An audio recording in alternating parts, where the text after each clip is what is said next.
Senhor presidente, é importante notar essa manifestação do deputado Ottoni de Paula, criticando e condenando a agressão feita pelo apresentador Ratinho contra a deputada da nossa bancada do PT, porque nós estamos vendo aqui que há um conjunto de forças condenando esse verdadeiro absurdo. Todos os projetos aqui têm que ser respeitados, ainda que não se goste deles. E não é possível a gente ter esse tipo de agressão de um apresentador em cadeia nacional. Não se pode usar uma concessão pública para fazer ameaças, agressões desse tipo. Essas concessões têm que ser penalizadas também. Então eu estou de acordo com o deputado Ottoni que a nossa Procuradoria mova uma ação contra o apresentador e contra a emissora que transmitiu as suas palavras. Muito obrigado, senhor presidente. Deputado Danilo Forte. Senhor presidente, senhoras e senhores deputados, a democracia está acima de todos nós. Nós somos frutos de uma luta da liberdade e a liberdade tem que trazer junto consigo o respeito e a preservação do direito democrático de cada um poder ter a liberdade de pensar, ter a liberdade de orar, ter a liberdade de torcer um time de futebol, ter a liberdade para poder decidir os seus caminhos. E na Casa Parlamentar, os parlamentares têm autonomia para apresentar os projetos e representarem os mais distintos setores sociais que permeiam toda a sociedade brasileira. Essa é a diversidade, essa é a pluralidade e essa é a essência da democracia. Nós não podemos admitir em momento algum a agressão que sofreu a deputada Natália Benevides. A deputada Natália Benevides expressou o seu pensamento, expressou o seu sentimento e ela não pode ser em nenhum momento ameaçada da forma como foi colocada, porque isso vulgariza, inclusive, a violência que nós todos combatemos. O nosso debate é no campo das ideias, não no campo da agressão e nem do estímulo, nem da banalização num país em que o feminicídio já permeia os índices alarmantes que nós vivemos. O meu estado, o estado do Ceará, é o estado com o maior índice de feminicídio do Brasil. E é exatamente em defesa da liberdade e da democracia. Obrigado. Concluir.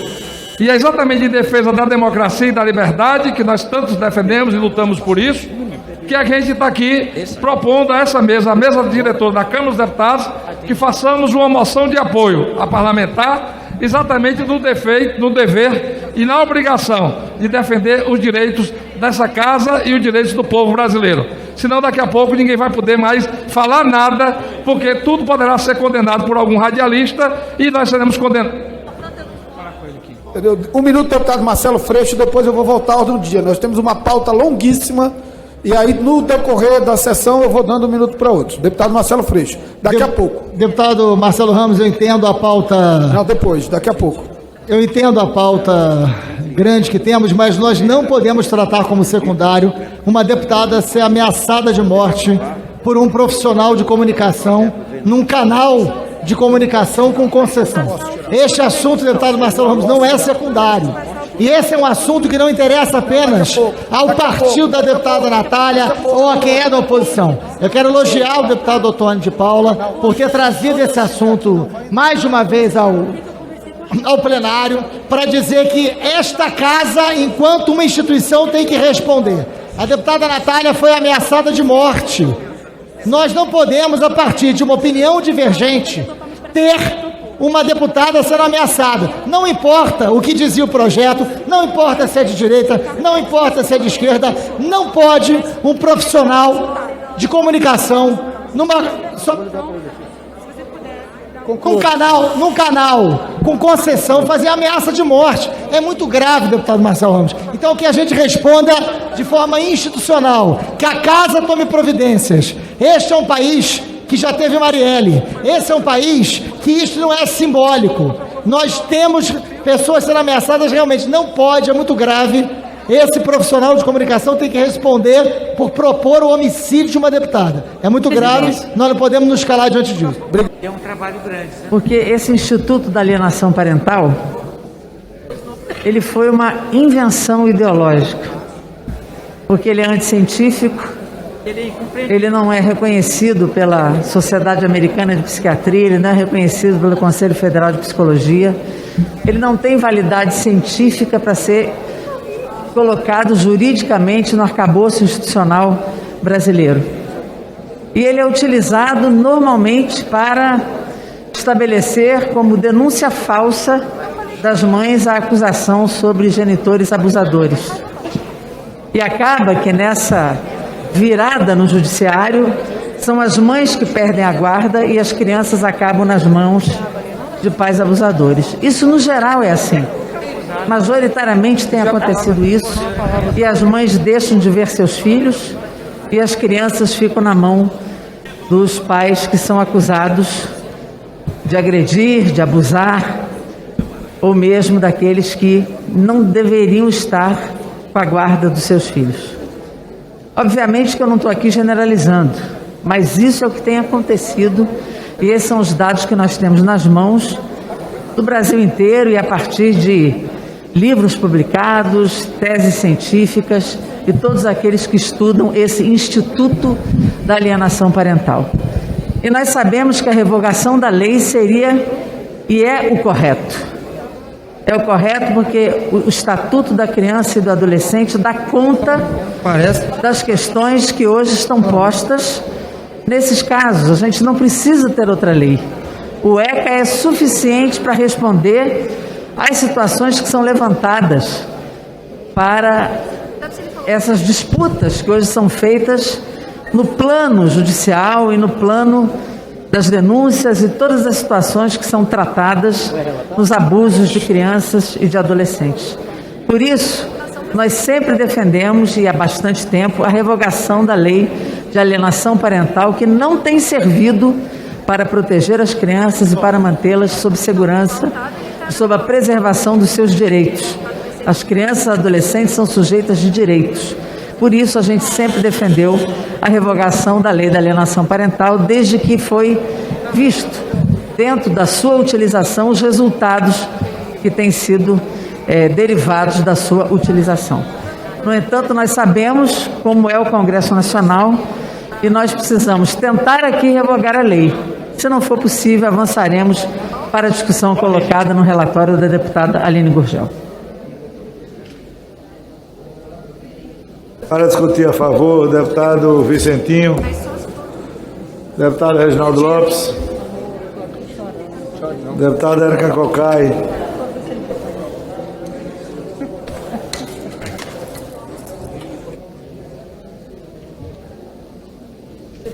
Há uma posição, que é uma posição consensual da bancada feminina, na perspectiva de revogarmos a lei de alienação parental. Essa posição ela foi construída a partir de muitas vivências e a partir de muita dor, de muitas lágrimas que nós tivemos a oportunidade de ver, de ouvir e de sentir. De mães que são retiradas do convívio com seus filhos, porque a lógica que impera na nossa sociedade é uma lógica sexista. Há um sexismo que é estrutural. Aliás, essa sociedade carrega um pacto letal entre o patriarcalismo, o patrimonialismo, o racismo, o sexismo, portanto. E nesse sentido, o direito da criança não é considerado. Nós temos uma legislação, que é o Estatuto da Criança e do Adolescente, que assegura criança e adolescente como prioridade absoluta. E que assegura também a condição de crianças e adolescentes não como objeto, mas como sujeito de direito.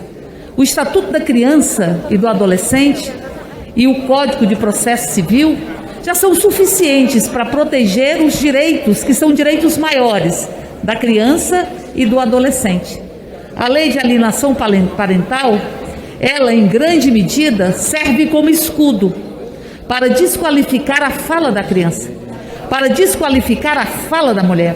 E muitas vezes nós vamos ver as mulheres sendo patologizadas ou sendo desqualificadas na sua própria condição humana, em função da lei de alienação parental, que tem servido em grande medida, e essa é a realidade concreta, porque é uma lei que é sedimentada a partir desta lógica de subalternização da mulher. Muitas vezes nós vamos ver a lei de alienação parental sendo utilizada para proteger o abusador. O abusador. E, em grande medida, o Poder Judiciário, ele trata a palavra do homem como uma palavra de verdade absoluta e desqualifica a palavra da mulher. Por isso, nós somos a favor da revogação da lei de alienação parental. Mas nós também entendemos os limites que estão postos aqui, embora não nos curvemos a eles, porque continuaremos na luta para poder revogar esta lei de alienação parental e discutir o conselho de parentalidade, ou seja, parentalidade afetiva ou parentalidade responsiva. Mas o que foi possível construir é isso e nós vamos... Pedro Kizai. Está aqui.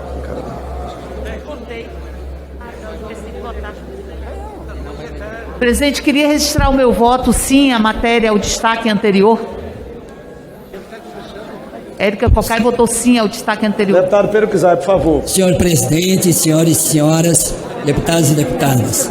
Esse destaque, porque não foi aprovado o destaque do PSOL, que permitia a isonomia para todos os servidores públicos, em época de pandemia, manter suas carreiras reconhecidas. Não aumento salarial, suas carreiras reconhecidas.